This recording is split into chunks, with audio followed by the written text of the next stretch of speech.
கோவை மருதமலை அருகே உடல்நலம் குன்றியதால் வனப்பகுதியிலேயே படுத்து கிடக்கும் தாய் யானைக்கு வனத்துறையினர் தீவிர சிகிச்சை அளித்து வருகிறார்கள். கூடுதல் விவரங்களோடு இணைகிறார் செய்தியாளர் சுரேஷ். விவரங்களை பதிவு செய்யலாம்.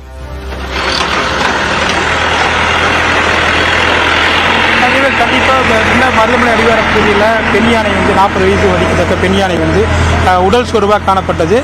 நேற்று வனத்துறைக்கு இந்த பகுதியில் தொடர்ந்து யானை சவுண்டு கேட்ட மாதிரி பக்கத்தில் இருக்கவங்களாம் சொல்லியிருக்காங்க.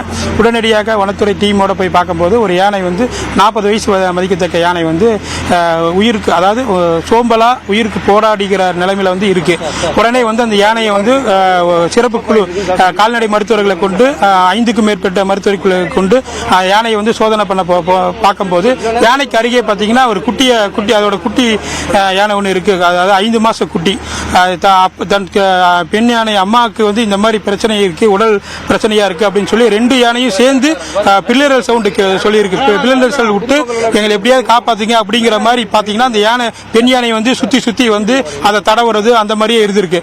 உடனே வனத்துறை பார்த்து இதுக்கு உடனே ஒரு ட்ரீட்மெண்ட் ஆரம்பிக்கணும் அப்படின்னு சொல்லி 5 பேர் குழு கொண்டு இப்ப மருத்துவர்கள் பார்த்துட்டு இருக்காங்க. இப்ப யானைக்கு முன்னதாக பாத்தீங்கன்னா குளுக்கோஸ், அப்புறம் நீர் சத்து உண்டான பொருட்கள்லாம் கொடுத்து அதை கண்காணிச்சுட்டு வராங்க. தொடர்ந்து பாத்தீங்கன்னா பெல்ட் வச்சு இப்ப ஒரு 10 பேர் நம்ம குடியிருப்பு பகுதிக்கு 100 மீட்டர் அளவுல தான் இருக்கு. அந்த பகுதியில் ஒரு 2-3 நாட்களாவே யானை சவுண்டு வந்திருக்கு அப்படின்னு சொல்லி அக்கம் பக்கத்துல சொல்லியிருக்காங்க. அதையே கண்காணிக்காம அதுக்குண்டான நடவடிக்கைகள் ரொம்ப லேட்டா தான் எடுத்திருக்காங்க. ஆனா இப்ப இருக்கிற நிலைமை பாத்தீங்கன்னா யானை கொஞ்சம் சோர்வா தான் இருக்கு. அதை தொடர்ந்து வனத்துறை கண்காணிச்சுட்டு இருந்தாங்க. கூட கரெக்டான சமயத்தில் யானையை கரெக்டா பார்த்து ட்ரீட்மெண்ட் பண்ணியிருந்தா இந்நேரத்தில் எந்திரிச்சு நின்று இருக்கும் அப்படிங்கிற மாதிரி இங்க இருக்கிற சமூகர்கள் சொல்றாங்க. தொடர்ந்து யானைக்கு மருத்துவ வசதி பண்ணி கொடுத்துட்டு இருக்காங்க. இப்ப ட்ரெயின் கொண்டு வந்திருக்காங்க. ட்ரெயின் மூலியம் நிறுத்தறதுக்குண்டான வேலை நடந்துட்டு இருக்கு. நீங்க பார்த்தாவே தெரியும். அதே நேரத்தில் பாத்தீங்கன்னா யானையோட பெண், அது குட்டி யானை 4-5 மாதமே ஆனா யானை இப்ப ரொம்ப கஷ்டப்பட்டு ரொம்ப கண்ணீர் விட்டு அந்த யானையை தடவி எங்களுக்கு எப்படியாவது காப்பாத்துங்க அப்படிங்கிற மாதிரி வனத்துறையை கேட்டுட்டு இருக்கு. அதை நம்ம விசுவலாவே நம்ம பார்க்கலாம்.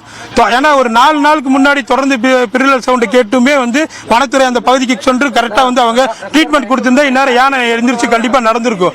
ஆனா இன்னைக்கு தான் ரொம்ப லேட்டா தான் ட்ரீட்மெண்ட் ஆரம்பிக்கிறாங்க அப்படிங்கிற மாதிரி பேசுறாங்க. ஆனா தொடர்ந்து வனத்துறை அவங்க 100% நாங்க கொடுத்து யானையை நிறுத்தி இன்னைக்கு நாங்க அதை கண்டிப்பா நாங்க காப்பாத்திடுவோம் அப்படிங்கிற மாதிரி பேசிட்டு இருக்காங்க. பார்க்கல தொடர்ந்து இப்ப பணிகள் நடைபெற்று இருக்கு.